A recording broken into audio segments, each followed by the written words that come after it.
And welcome back to Morning Talk. You're listening to KSVC 980 AM and 100.5 FM. Porter Huntsman and Dylan Nielsen alongside with you this morning. And it is time now for our Radio Roundup interview for today. This morning we are joined by Dustin Shakespeare as well as Keystin Ellett and Aimie Knudsen here with the Sevier CTE Center. And we appreciate all of you taking the time to join us in studio this morning.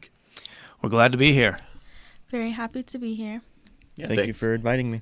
Thanks for joining us this morning. I guess to get things started this morning, we'll talk a little bit to Dustin, kind of an introduction to CTE, and for those who might not have heard about this program, kind of a breakdown of what it is.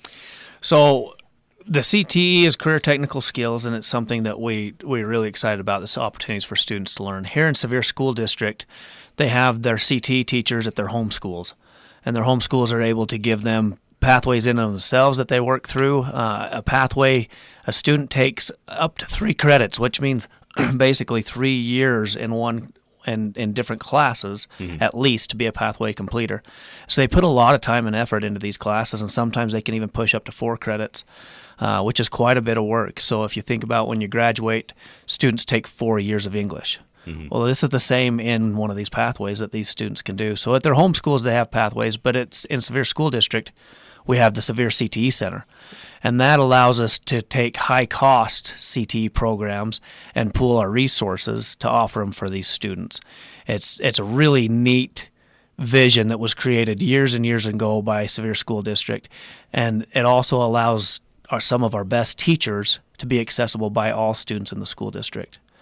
And so that there's always that teacher that, we wish you could have an opportunity to learn from that. Well, because of the CTE Center, we do have several teachers that are amazing that our students have access completely to. So that's the Sevier CTE Center piece.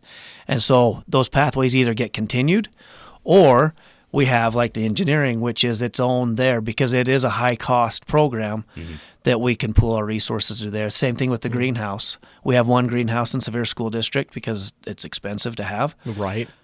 And so then these students are able to come, and we're able to pool those resources and take advantage of that. And so the Sevier CTE Center is just a really key piece to what we do here for students.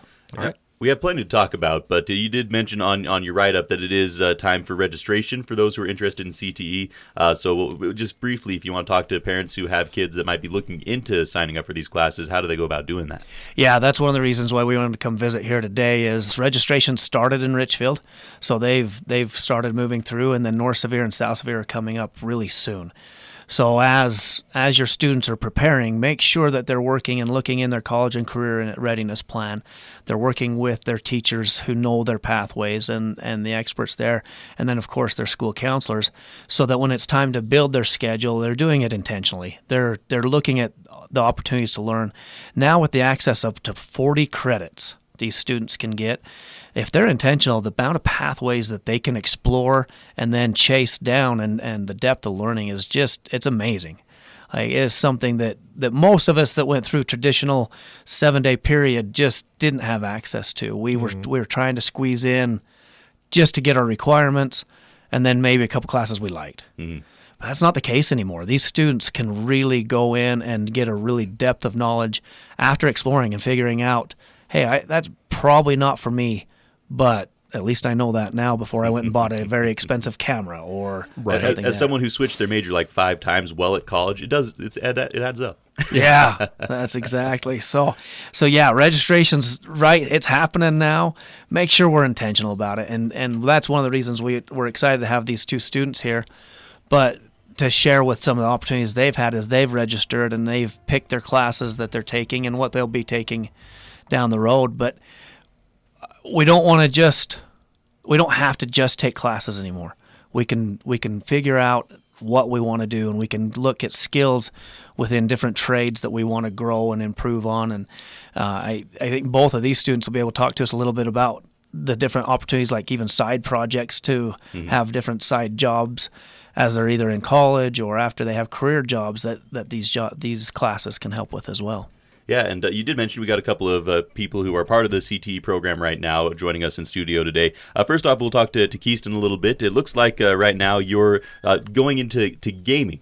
Now, I'm assuming that's not like professional gaming, like playing against each other, but probably more in the what does that mean that you're doing gaming? So what it is, it's practically a video game designing class. It's like making and designing video games because you have multiple different parts of like video games.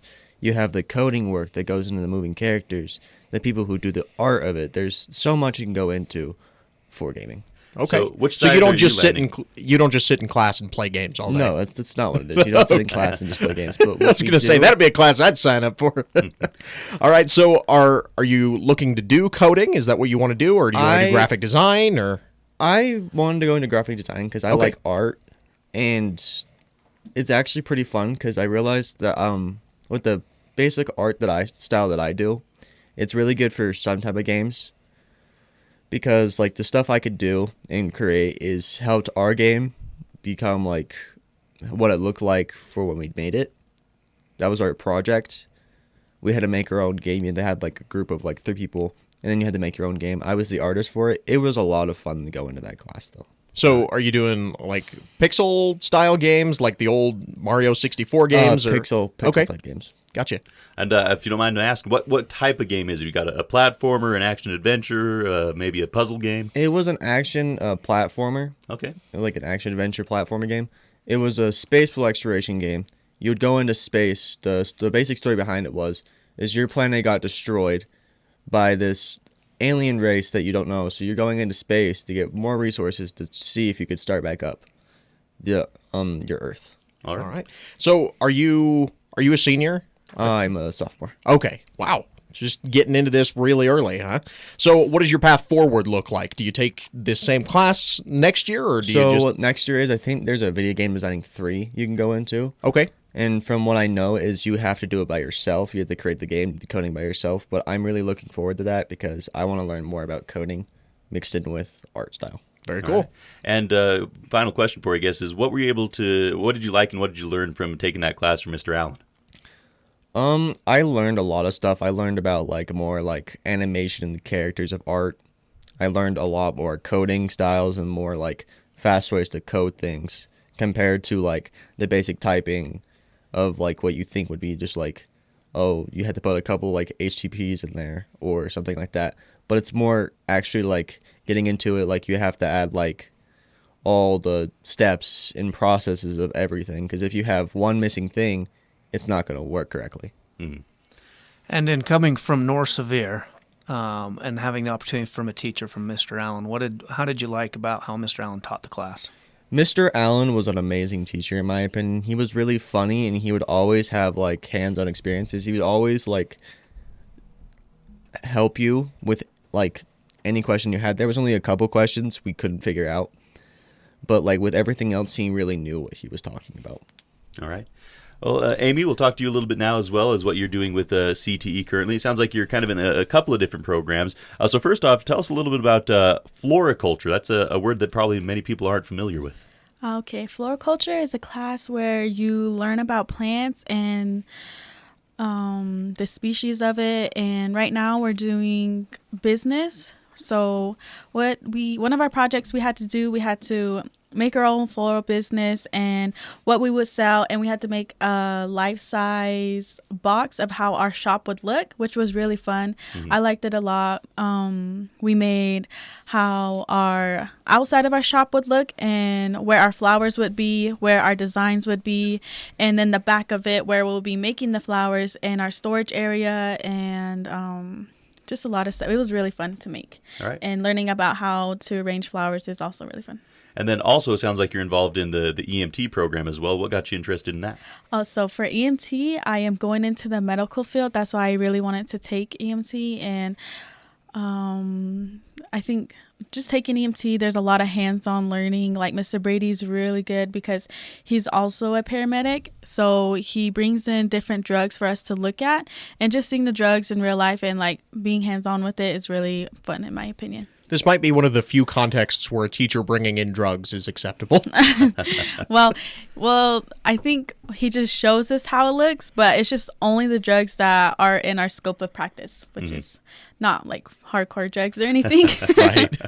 Well, so what? It sounds like you're taking a lot of different courses while you're there at the CTE Center. Is there a reason behind spreading out to so many different kinds? Well, I really wanted to take floriculture because when I grow old and be an old lady, I want to have my own garden, and just learning about flower arrangements is also really fun and cool to have, because when there's like a celebration going on, you get to bring flowers and you know how to arrange different kind of flowers, and I think that's really fun and really important to learn, I guess. All right. And where are you from, Aimie? I'm from Arizona, Keyenta, Arizona, but I go to school here at the dormitory in Richfield. Yeah. All right. So, go ahead. So do you live on the reservation, or do you live here in Richfield? Or? I live here in Richfield, but my hometown is Arizona. Right, that's what you... Yeah. Okay, very so cool. I go to a dormitory. Oh, very cool. Yeah. And so what's the experience like going from there to the CTE Center? It's pretty fun, I would say. I wouldn't... How would I say? I think it's really fun. I don't really know how to answer that because... Well, I mean, like, what kind of opportunities do you think you get going to the CTE Center rather than just getting everything at the dormitory? Oh, okay. So I would say I feel like it's a really good experience to learn because there's a lot of hands-on learning when I go to the classes. Like the EMT, he gives us tours of the ambulance, and we get to go on calls, and we have a little pager with an EMT shirt, and we just get to stand there as students and watch how it all goes down. And for floriculture, there's a lot of hands-on learning, how to like make arrangements with real flowers and getting to take them home to your family to like just like show off what you could do, I guess. Mm-hmm. Yeah. Very cool. What has I'm been glad somebody's using their greenhouse. What's been the favorite thing that you've been able to learn in the CTE program? The CTE program, I would say for EMT, just getting hands-on learning, I would say. I'm so excited to go on the ambulance, to go out on a call, and to see how it is in real life. Because when we do scenes on paper, it's a lot, but then I feel like when you go out and about, then it'll be a lot easier, and seeing actual real people and helping them, I feel like I would get a lot of joy out of that because we're able to help them.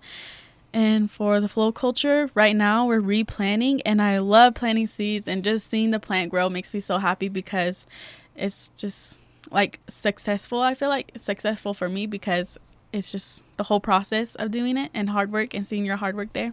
All right. Cool. Once again, joined this morning by Dustin Shakespeare, Keystin Ellett, as well as Aimie Knudsen here with the Sevier CTE Center. Unfortunately, we are running a little bit short on time this morning, but anything else, Dustin, you want to make sure we talk about what we got you in this morning? Well, it was great to hear from these students and the great opportunities they have to take advantage. And coming from North Sevier and then Amy's homeschool, South Sevier, they ride the buses. They come take advantage of the great opportunities at the Sevier CTE Center. So it's fun to hear about the good things they're doing there. Definitely. Well, again, appreciate your time, and thank all three of you for joining us this morning. That's going to do it for our radio roundup interview for today here on Morning Talk. Once again, you are listening to KSVC. We're going to head over now to your Fox News features with the Dean's List and Fox Daily Snapshot.